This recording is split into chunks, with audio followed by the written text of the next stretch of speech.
अगर हमारी बॉर्डर की सीमा यहाँ के है तो नागालैंड के साथ ही है। आपस में बैठ कर के चर्चा करें, एक बार में नहीं तो 4 बार बैठें, लेकिन टेबल पर ही उसका निर्णय करेंगे तो सबके लिए हितकारी हो।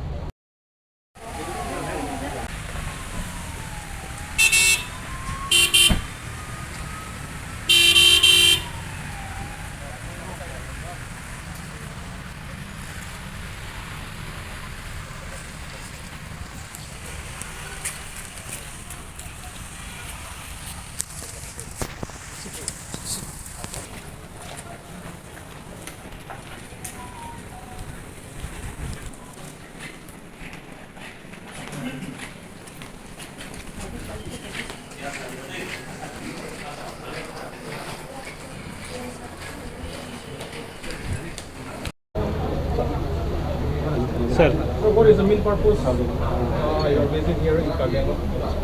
क्या है कि यहाँ ऑटोनोमस काउंसिल है और ज़िला भी है। मैं हमेशा पूरे आसाम को घूम करके समझने का भी प्रयास कर रहा हूँ और वहाँ की जो कुछ भी केंद्र की सरकार की और राज्य सरकार की स्कीमें हैं उनमें किस प्रकार का काम चल रहा है, कितना चल रहा है, उसका रिव्यू भी करता हूँ। जितने भी बेनिफिशरीज हैं विभिन्न स्कीमों के, उनको बुला करके भी उनका क्या कहना है। तो कई लोगों ने कहा जिनको पेंशन मिलती है थोड़ा और बढ़ाया जाए, किसी ने और थोड़ा अपने सुझाव दिए, पर अधिकांश लोगों ने जितनी स्कीमें हैं उनसे जो लाभान्वित हुए बहुत संतोष प्रकट किया है। उन्होंने नरेंद्र मोदी जी को धन्यवाद भी दिया है और मैं कोशिश कर रहा हूँ कि विभिन्न स्कीमों को फिर ज़मीन तक कैसे ज़्यादा से ज़्यादा लोगों को लाभ मिले।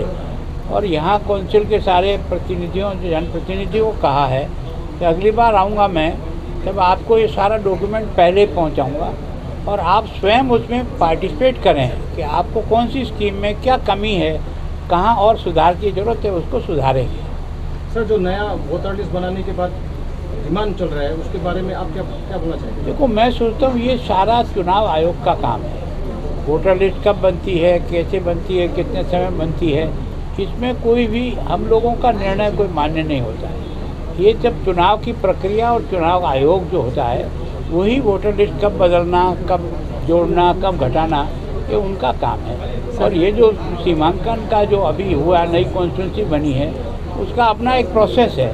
उस प्रोसेस में से जनता को सुनना, हियरिंग उनकी, उसके बाद वो निर्णय करना। सर, यहाँ में ऑटोनोमस स्टेट का डिमांड बहुत दिन से चल रहा है, उस बारे में सेंट्रल गवर्नमेंट कुछ सोचा है?